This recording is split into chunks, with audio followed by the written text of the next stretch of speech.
Good afternoon. Good to see everybody. Thank you for joining us here today to kick off our new Mental Health Matters JAX initiative.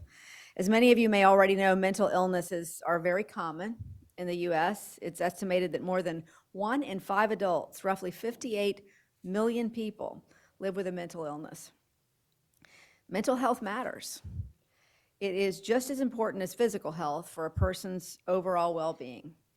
For example, depression increases the risk for conditions such as diabetes, heart disease, and stroke. So it's imperative that mental health be included in any discussions involving the health of our citizens, not just in May during Mental Health Awareness Month, but year-round.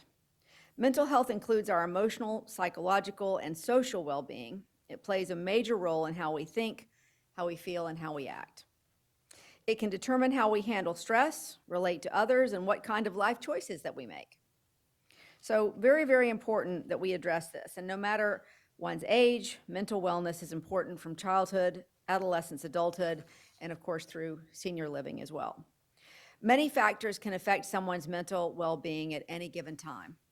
For example, getting fired, working long hours, losing a loved one, or experiencing economic hardship. Those are some of the biggest reasons that people can be impacted and have mental health issues, have well-being issues.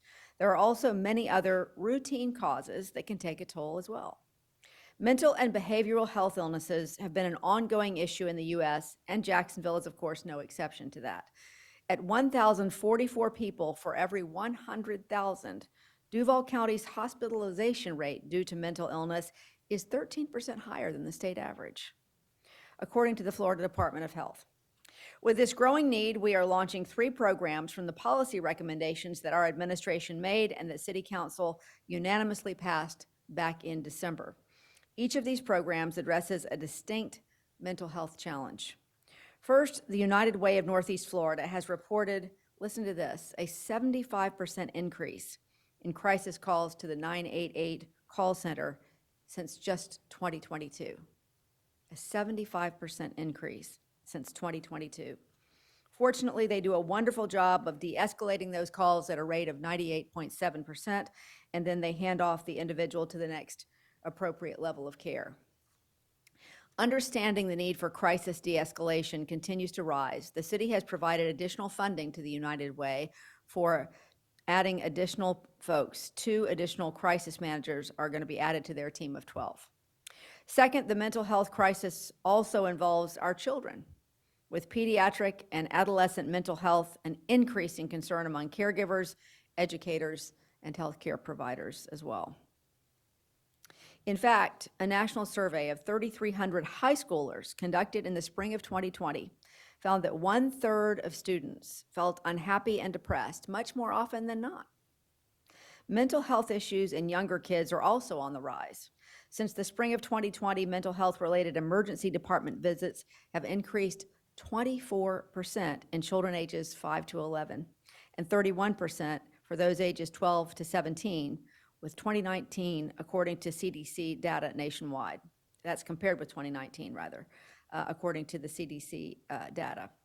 These ER visits could be mitigated with more widespread outpatient care, but kids often must wait months for appointments, with only 4% of U.S. clinical psychologists being trained in child and adolescent care.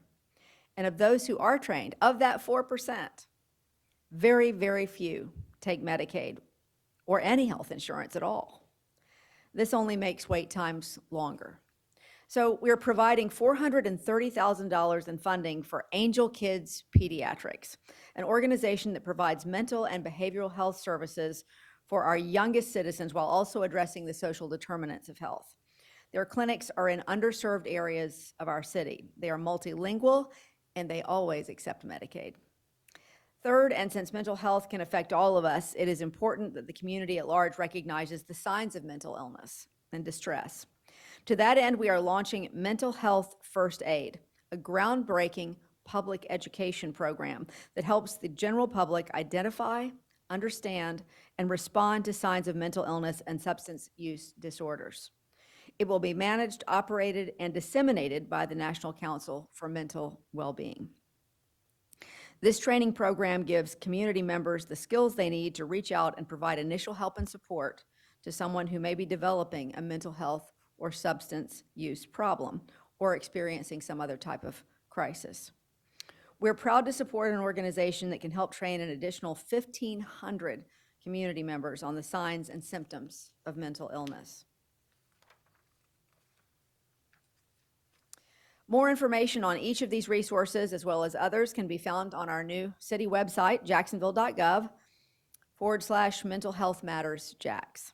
So please take a moment to check out the site and please share it with your family and friends. This is an issue that we all need to get behind and pay attention to. Now I would like to welcome Council President Salem. He and I share a passion for health, and we have both made it a priority for our city.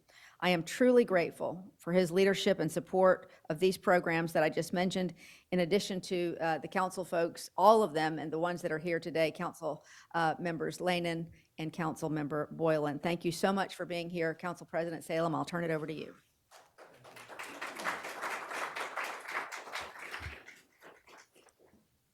Thank you, Mayor. I must tell you a quick story.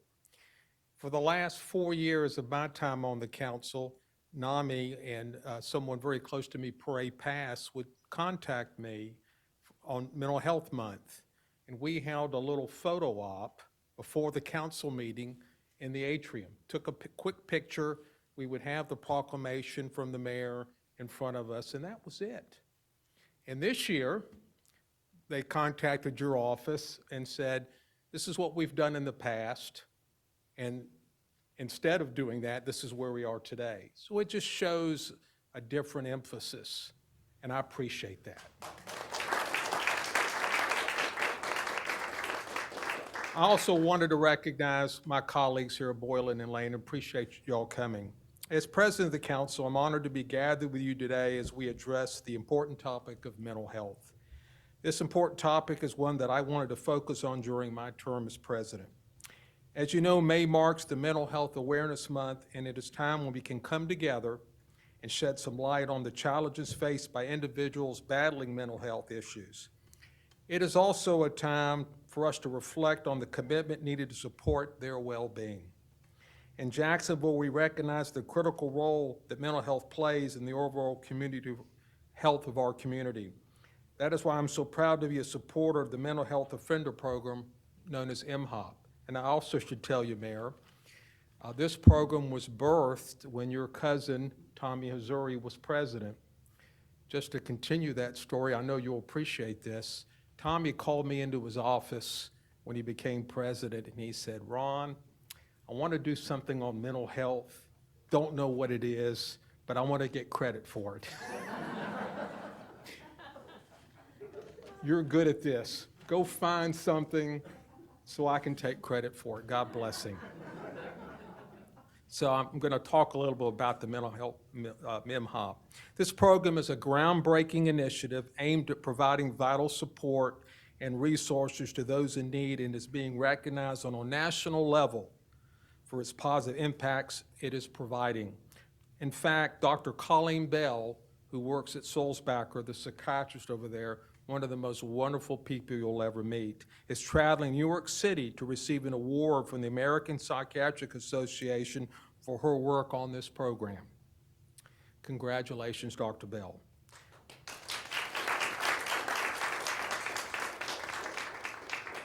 Diverting nonviolent misdemeanor defendants away from the criminal justice system and into community-based treatment and recovery services allows us an alternative to conventional criminal justice processing and incarceration. This program not only saves lives, but it also saves money. MHOP presents hope for individuals grappling with mental health challenges. Through a collaborative effort with our local government, Jacksonville Sheriff's Office, State Attorney, Public Defender, and the courts, including at Sulzbacher Center, MHOP provides accessible and compassionate care to those who need it most. Whether it's connecting individuals with counseling services, providing educational resources, or offering psychiatric treatment, medication, substance abuse treatment, or peer support and housing, MHOP is dedicated to making a meaningful difference in the lives of our residents. This work is not over, however, and we must be mindful that mental health requires our attention year-round. This month, let us commit to breaking down stigmas, fostering empathy, and creating a culture of support and understanding. Together, we can ensure that no one suffers in silence and that everyone has an opportunity to be successful. Thank you for your support and dedication to this important mission of our community. Together, we can build a community where mental health is prioritized, where support is readily available, and where individuals feel valued and supported. Thank you very much.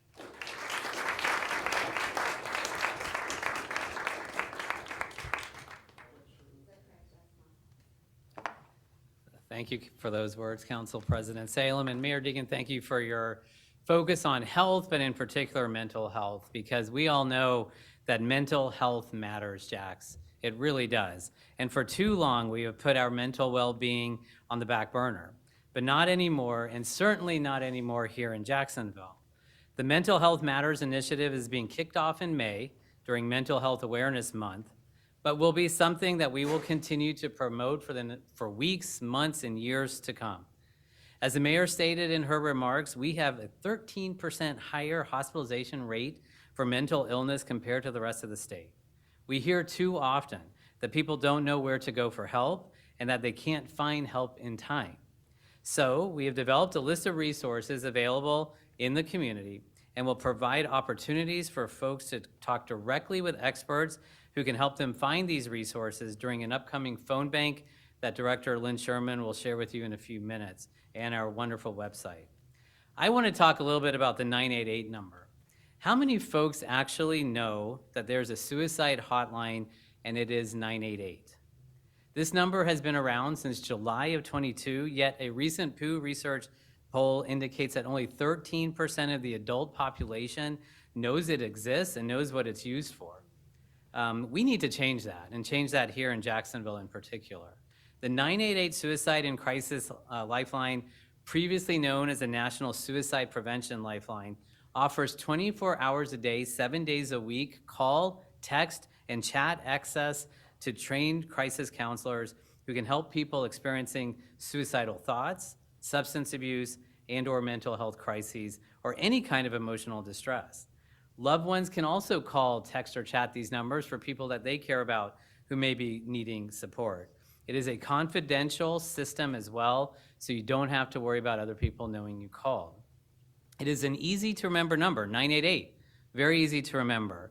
And if you call 988, you can choose option 1 if you're a veteran, option 2 for Spanish speaking, option 3 if you need help from the LGBTQI support system.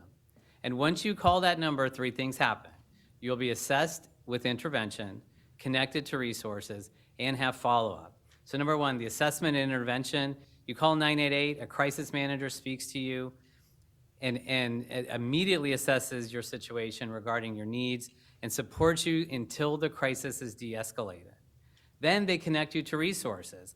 Follow-up assessment, following the assessment and intervention, the caller is then connected to mental health resources here in Duval County for long-term follow-up. And then they will personally follow up with you a few days later.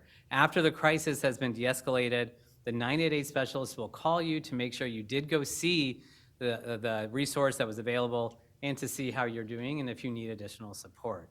All of this happens when you call that number, and it's handled locally. Can you text 988? Because our younger folks here in Jacksonville don't like to call and they don't like to talk to people. I mean, I communicate more with my kids by texting, even while we're sitting in the same room most of the time. But so they would prefer to text than to call. And yes, you can text 988. A trained crisis counselor listens to you, works to understand how your problem is affecting you, and provides support. Shares resources that are available as well. Texting is available in both English and Spanish. The LGBTQI community can text PRIDE to 988 and can be directly connected with someone who has background in LGBTQI related issues. Veterans can also text 988 and they will be transferred to reach a veteran crisis network as well. So why not call 911? That's always the question we get. Well, 911 operators have such an important role to play in our community, and for far too long, the response system has done its best to support people experiencing mental health crises related to suicide, mental illness, substance abuse. But the reality is that there are the best practices out there in behavioral healthcare systems are not really the way EMS is suited or equipped to provide. Because to keep in mind, if you are going to help someone through a crisis, you have to have the time to talk to them. It's about talking. When someone's having an issue, an emotional issue, a mental issue, talking is what leads to the de-escalation. And the best practices in the United States around the crisis continuum of care have found that as many as 80 to 98% of behavioral health calls can be resolved over the phone without needing to initiate 911 or the EMS. Does 988 really work? Well, it does, absolutely does, and especially here in Northeast Florida. As the mayor said earlier, we are fortunate in Northeast Florida that the United Way does an excellent job of handling our 988 calls locally. In fact, they are able to de-escalate 98.7% of the calls. 98.7%, which means that only 1.3% of all of the calls that come through will have to be Baker acted or hospitalized. That is why we are strongly encouraging folks in crisis, or if they have loved ones in crisis, to call 988. Not only can you get the help you need at that time, at that very important moment, but you can also get set up for critical long-term follow-up care. So our goal continues to be to educate our community on the resources that are out there, in this case for mental illness, prevent hospitalization, and de-escalate crises when they occur. And as we do this over the years, as the years go on, we are hoping that more and more people understand and learn that mental health matters, Jax. Thank you, and I'll turn it over to Director Lynn Sherman, who will discuss how we'll get the word out. Thank you.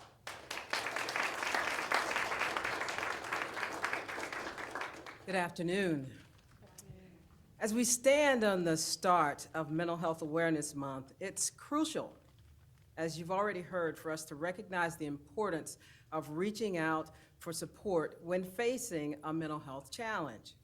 Today, I'm simply honored to tell you about a powerful resource that the City of Jacksonville is in collaboration with numerous mental health organizations and media outlets is offering our citizens, a mental health information and resource phone bank. I met a parent who noticed her son was exhibiting signs of mental health crises.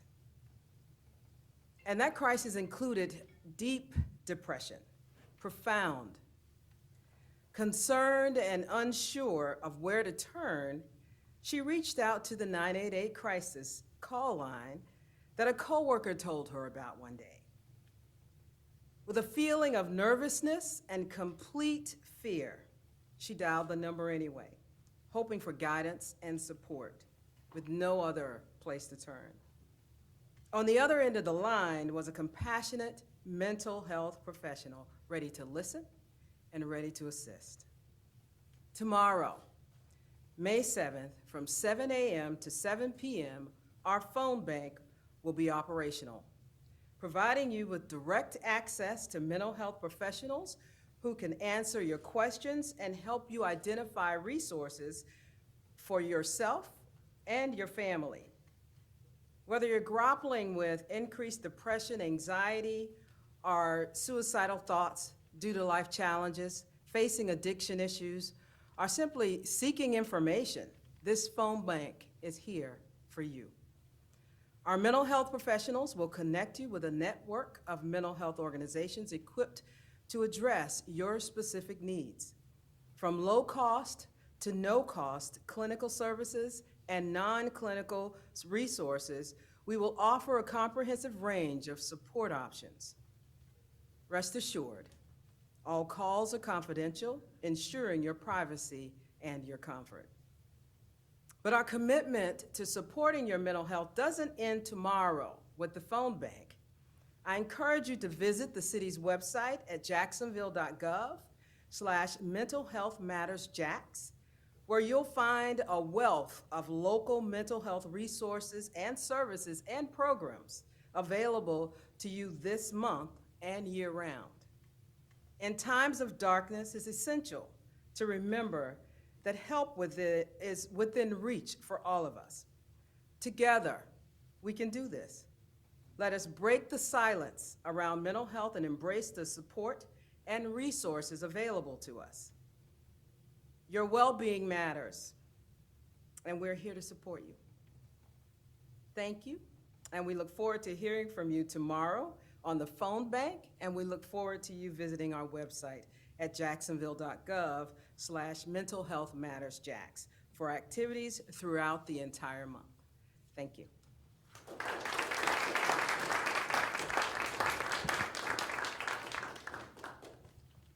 Thank you, Sunil and Lynn. Appreciate that so much.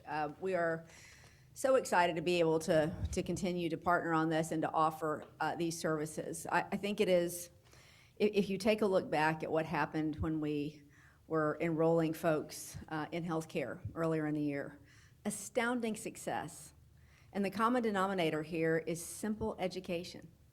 This is not something that's costing us a lot of money, a phone bank like this, to connect people to professionals, to make them more aware of what is available to them, and hopefully to increase awareness as we go forward. This is just a first step. But I think, once again, it illustrates how much we can accomplish if we just take the time to educate people. The fact that only 13%, was it 13% know about it? That's a big deal. So obviously, all of these programs that you've heard discussed today are a wonderful step forward. And like everything else, we can't stop here. We have to continue to work to make mental health services accessible for our community, because if people can't be healthy, they can't be functioning members of our city, and that's what we want. We want everybody to be happy and healthy. So thank you for being here today. We appreciate it, and we look forward to the phone bank tomorrow.